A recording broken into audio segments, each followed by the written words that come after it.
विषय नहीं है। जेल में मुलाकात एक सामान्य बात है, वो सब कुछ जा सकते हैं और जेल में मुलाकात करने के लिए ज़रूर जाएं।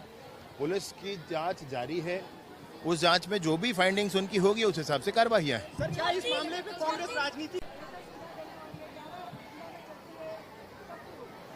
नहीं, 11 जिलों में चल रही है, आने वाले समय में पूरे प्रदेश में चलेगी।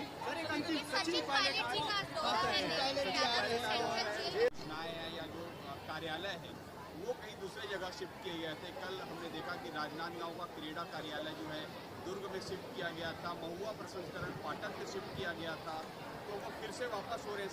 इस पूरी प्रक्रिया को कैसे देखें?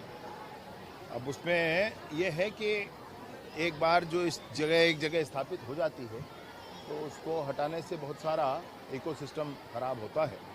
अभी जो प्रक्रिया हुई है राजनांदगांव में, आपको ध्यान है चुनाव के समय ये सारी बातें सामने आई थी। अभी ठीक से सब कुछ फिर से ठीक हो जाए इसके लिए कोशिश की जा रही है। सर, क्या पहले से एक लिंक हो जाए खत्म, फिर बात करते हैं। लगातार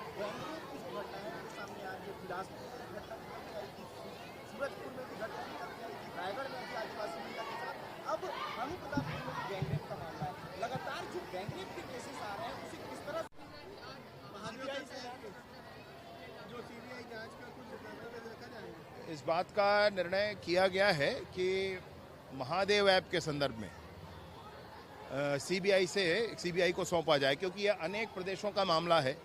इसमें कुछ मुखिया ऐसा कहा जाता है कि भारत से भी बाहर रहते हैं, तो इन सारे विषयों को लेकर के ऐसा निर्णय किया गया कि सीबीआई से स्वच्छता से और दृढ़ता के साथ इसकी जांच हो, ताकि सारी स्थितियां स्पष्ट हो सके। कहीं कहीं किसी को कुछ सोचने का भाव आ जाता है तो वो स्पष्ट होनी चाहिए बात, इसलिए इस बात का निर्णय किया गया। बस्तर में सरकार के बूते जो बदलाव हुआ है वो एक तरफ है। मैं आपसे कहना यह चाहता हूं कि बस्तर के लोगों का मन बदल गया है, वो विकास की रास्ते पर सरपट दौड़ना चाहते हैं। बस्तर के एक एक गांव में, अभी कुछ गांवों से होकर आया, पालनार गया था, पुअर्ती गया था, उन गांवों में भी लोगों के मन में उत्कंठा है कि विकास के मार्ग पर सरपट दौड़ा जाए। उन्होंने हम लोगों से कहा, माननीय मुख्यमंत्री जी का संदेश लेकर मैं गया था, मुख्यमंत्री जी से उन्होंने अनुरोध किया है, उन्होंने कहा है कि नरेगा के काम शुरू होने चाहिए, धान खरीदी केंद्र शुरू होने चाहिए। हम भी 1 एकड़ में 65,000 का धान बेचना चाहते हैं, ऐसा भी उन लोगों ने कहा। ये सारी चीज़ें, पुअर्ती जैसे गांव में आंगनबाड़ी प्रारंभ है, पुअर्ती जैसे गांव में इसका राशन दुकान प्रारंभ है, हाई मास्क लाइट लग गया है, 6 बोर हो गए हैं जिसका पानी आज वो पी रहे हैं। ये सारे काम वहाँ पर हुए। उसके लिए बात की जाएगी। अभी स्कूल का नाम भी उनके नाम पर है, मूर्ति का इसकी स्थापना उनके नाम पर है, उनकी पत्नी जो है वो अनुकंपा नियुक्ति पर है। आगे सब सर्वजनों से चर्चा करके उस पर निर्णय किया जाएगा। आज माननीय अमित शाह जी का छत्तीसगढ़ आगमन है।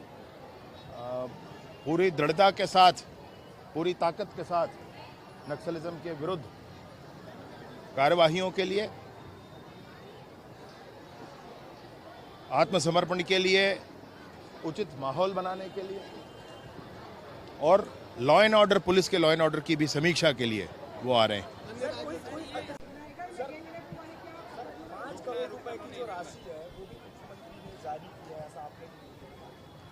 ये समग्र विकास योजना है जिसके माध्यम से ये राशि जारी हुई है माननीय मुख्यमंत्री जी के निर्देशानुसार।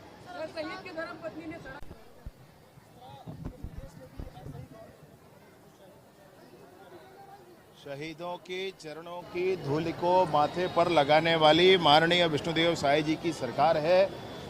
वो शहीद जिन्होंने अपने जीवन को उत्सर्ग कर दिया है लोकतंत्र की रक्षा के लिए, समाज की सुरक्षा के लिए, उन शहीदों को बारंबार प्रणाम करते हुए विष्णुदेव जी की सरकार में सभी शहीद जो हमारे पुलिस विभाग के छत्तीसगढ़ में हुए हैं, सबका स्मारक उचित स्थानों पर बनाया जाएगा। 5 करोड़ रुपए राशि भी जारी किया गया है, कहें आपने? आप 7 पिटीशन लगाए थे इन्होंने ईओडब्ल्यू और ईडी के प्रकरणों को क्वैश करने के लिए। 7 पिटीशन लगाए थे, 7 के 7 पिटीशन खारिज हुए और 7 के 7 पिटीशन खारिज होने के बाद कोर्ट ने यह कहा है कि एफआईआर में ऐसा नहीं है कि कुछ नहीं हुआ, ऐसा नहीं कहा जा सकता एफआईआर को देख करके।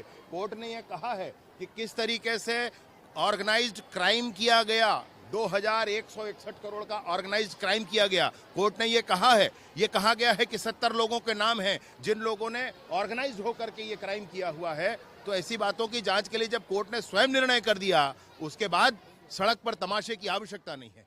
चलिए ठीक।